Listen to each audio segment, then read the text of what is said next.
नमस्कार, मुंबई सीएसटी से मैं Sohit Mishra city express show लेकर आपके सामने हाजिर हूं और शो की हम शुरुआत मुंबई की ही खबर के साथ करेंगे, क्योंकि क्रूज ड्रग्स मामले में हर रोज़ चौंकाने वाले खबरें सामने आ रही हैं। रविवार की अगर बात करें तो एनसीबी के ही जो गवाह हैं प्रभाकर सईल, उन्होंने हलफनामे के ज़रिए आरोप लगाया कि उन्होंने इस मामले में जो दूसरे एनसीबी के गवाह हैं किरण गोसावी, उनसे कहते हुए सुना कि इस पूरे मामले में डील 18 करोड़ की है, जिसमें से 8 करोड़ समीर वानखेड़े को दी जाएगी।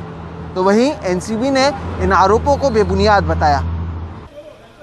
मुंबई क्रूज ड्रग केस मामले में एनसीबी की कार्रवाई पर रविवार को एक बार फिर तब सवाल उठने लगे जब इस मामले में एनसीबी के ही गवाह प्रभाकर सईल ने एक हलफनामे के जरिए सनसनीखेज आरोप लगाकर एनसीबी के जोनल डायरेक्टर समीर वानखेड़े को कटघरे में खड़ा किया। हलफनामे में प्रभाकर सईल ने आरोप लगाया कि उसने इसी मामले में दूसरे गवाह किरण गोसावी और सैम डिसूजा नाम के एक शख्स को 18 करोड़ में बात बन गई ये कहते सुना।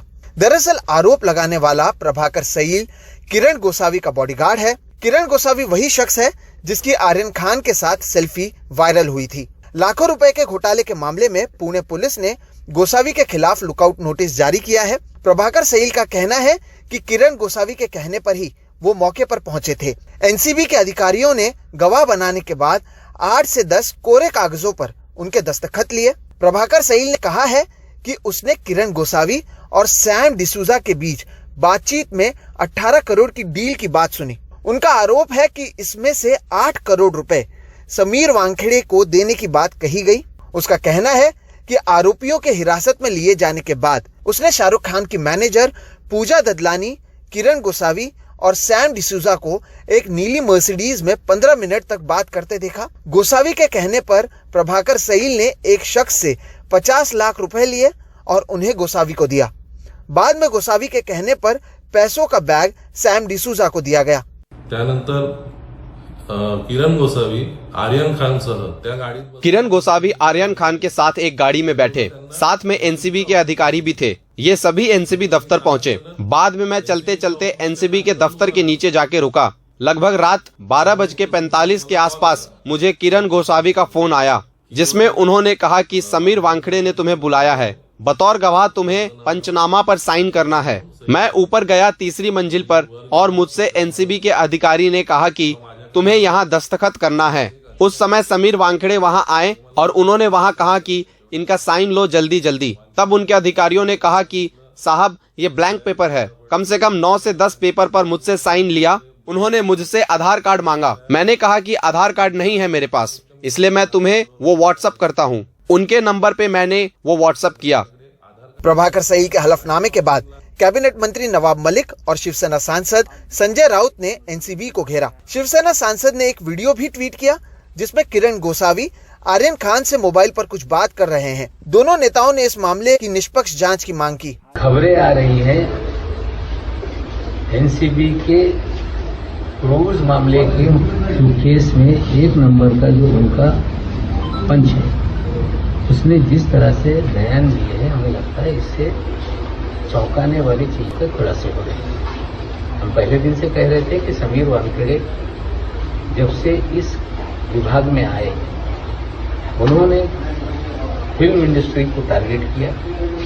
महाराष्ट्र की सरकार को बदनाम करने का उद्देश्य था। फिल्म इंडस्ट्री में डर पैदा हो, बड़े लोगों में शहर में डर पैदा हो और वसूली की जाए, ये पहले दिन से हम कह रहे हैं। इस सब के बीच एनसीबी ने इस मामले में लगे आरोपों को बेबुनियाद बताया, लेकिन गवाह की ओर से लगे आरोप को देखते हुए मामले में जांच की बात भी कह दी। फिलहाल ये मामला जल्दी खत्म होता हुआ नजर नहीं आ रहा है। इस मामले में सवाल कई हैं, जैसे कि क्या वाकई पैसों की बातचीत हुई। इसके अलावा संजय राउत ने जो वीडियो ट्वीट किया उसमें गवाह किरण गोसावी और आर्यन खान को साथ में देखा जा सकता है, जिसमें किरण गोसावी के दूसरे कपड़े हैं। जिसमें सवाल ये उठता है कि क्या एनसीबी ने किरण गोसावी को 1 से ज़्यादा बार आर्यन खान से मिलने दिया। सवाल कई हैं और इनके जवाब अब तक एनसीबी से नहीं मिले हैं। मुंबई से कैमरा पर्सन अशोक महाडिक के साथ सोहित मिश्रा, एनडीटीवी इंडिया। जम्मू कश्मीर के अपने दौरे के दूसरे दिन गृह मंत्री अमित शाह जम्मू पहुंचे। वहां के निवासियों से उन्होंने कई सारे वादे किए। कहा कि पहले की तरह भेदभाव नहीं होगा।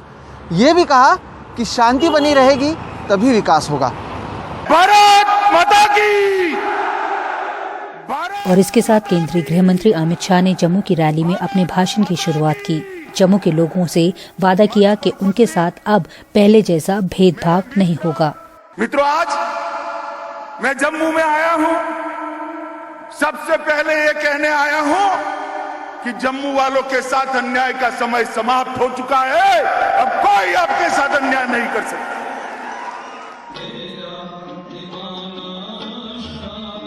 रैली के बाद अमित शाह जम्मू के एक गुरुद्वारे पहुंचे और अपना माथा टेका।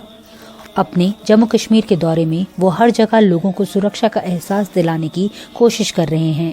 दावा कर रहे हैं कि हर कोई सुरक्षित है, लेकिन उनके दौरे के ही दौरान कश्मीर घाटी में फिर एक वारदात हो गई। शोपियां इलाके में एक सेब विक्रेता एजाज की सीआरपीएफ कैंप के पास ही कुछ अज्ञात लोगों ने हत्या कर दी। हालांकि उसके परिवार का कहना है कि चेकिंग के दौरान सीआरपीएफ जवानों ने उसे गोली मारी। उधर जम्मू कश्मीर पुलिस की सफाई है कि एजाज ने सीआरपीएफ की जवाबी फायरिंग के दौरान जान गंवाई। वो सीआरपीएफ और आतंकियों की आपसी फायरिंग के बीच में आ गया था और उसे गोली लग गई। पर एजाज का परिवार पुलिस के इस दावे को गलत बता रहा है।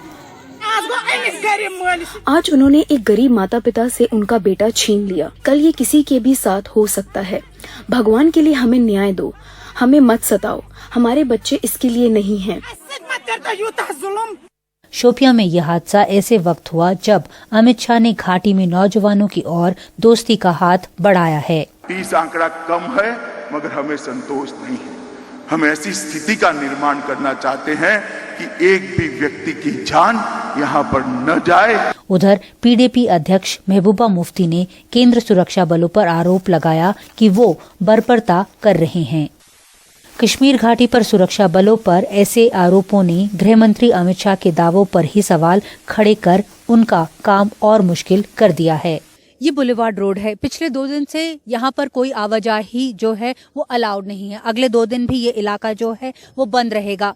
डीप दल के अंदर भी जो सुरक्षा कर्मी हैं वो अपनी कॉम्बिंग एक्सरसाइज कर रहे हैं, क्योंकि केंद्रीय गृह मंत्री यहाँ पर पहुंचे हुए हैं। उनके आने से इस इलाके में सियासत में तेजी आ गई है। सबसे बड़ी बात केंद्रीय गृह मंत्री ने यही कही है कि इस इलाके का जो स्टेटहुड है उसे तब वापस किया जाएगा जब डिलिमिटेशन का प्रोसेस खत्म हो जाएगा। यानी आवाम को अगर डेवलपमेंट का साथ चाहिए तो उन्हें इस इलाके में शांति बनाए रखना बहुत जरूरी है। श्रीनगर से नीता शर्मा, एनडीटीवी इंडिया के लिए। सिटी एक्सप्रेस में फिलहाल वक्त है एक ब्रेक का। ब्रेक के बाद आपको बताएंगे हरियाणा के रोहतक जिले से पकड़े गए बलात्कार के आरोपी के बारे में।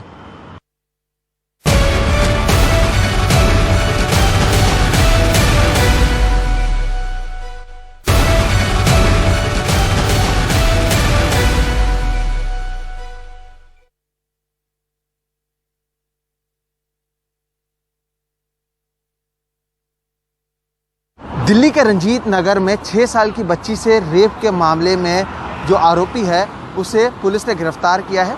हरियाणा के रोहतक से इस आरोपी को गिरफ्तार किया गया है। दिल्ली के रंजीत नगर इलाके में एक 6 साल की बच्ची के साथ रेप के मामले में पुलिस ने आरोपी सूरज को रोहतक से गिरफ्तार कर लिया है। सूरज की उम्र करीब 20 साल है। पुलिस के मुताबिक 6 साल की बच्ची शुक्रवार की सुबह अपने पड़ोस में लंगर खाने गई थी। उसी वक्त आरोपी ने बच्ची को 10 रुपए का लालच दिया और अपने साथ ले गया। इसके बाद बच्ची के साथ गलत काम किया। जब बच्ची खून से लथपथ अपने घर पहुंची तो उसने घर वालों को सारी बात बताई। इसके बाद बच्ची को सरकारी अस्पताल में एडमिट कराया गया, जहां पर उसका इलाज चल रहा है। पुलिस ने इस मामले में रेप और पॉक्सो एक्ट के तहत केस दर्ज किया था और आसपास के लगे जो 100 से ज़्यादा सीसीटीवी कैमरे हैं उनकी जाँच की। जाँच में ये पाया कि बच्ची को आरोपी अपने साथ ले जाता हुआ दिख रहा है। उसकी पहचान बाद में पुलिस ने सूरज के तौर पर की और पुलिस को यह भी मालूम जानकारी मिली कि जो सूरज है उसके खिलाफ दिल्ली के ख्याला थाने में एक नाबालिग बच्ची के साथ छेड़खानी का केस पहले से दर्ज है। इसके बाद सूरज की जो तमाम जो लोकेशंस हैं उनको ट्रैक किया गया और उसके बाद उसे रोहतक से गिरफ्तार कर लिया गया। पुलिस अभी आरोपी से पूछताछ कर रही है। वहीं जो बच्ची की हालत है वो अब पहले से ठीक है, खतरे से बाहर है और इस मामले में जो दिल्ली महिला आयोग है उसने भी दिल्ली पुलिस कमिश्नर को नोटिस जारी कर इस मामले में कड़ी कार्रवाई करने के लिए कहा है। दिल्ली एनसीआर में आज दिन की बूंदाबांदी के बाद शाम को जमकर बारिश हुई, जिसके बाद पारा लुढ़क गया है। नोएडा में कुछ जगह ओले भी पड़े हैं। बारिश की वजह से कई जगह पानी जमा हो गया और ट्रैफिक की रफ्तार भी कुछ धीमी रही। तो वहीं सिटी एक्सप्रेस में आज फिलहाल इतना ही। आप मुझे, मेरे वीडियो जर्नलिस्ट अशोक महाडिक और हमारी पूरी टीम को दीजिए इजाजत। देश और दुनिया की बाकी खबरों के लिए आप देखते रहिए सिर्फ एनडीटीवी इंडिया। नमस्कार।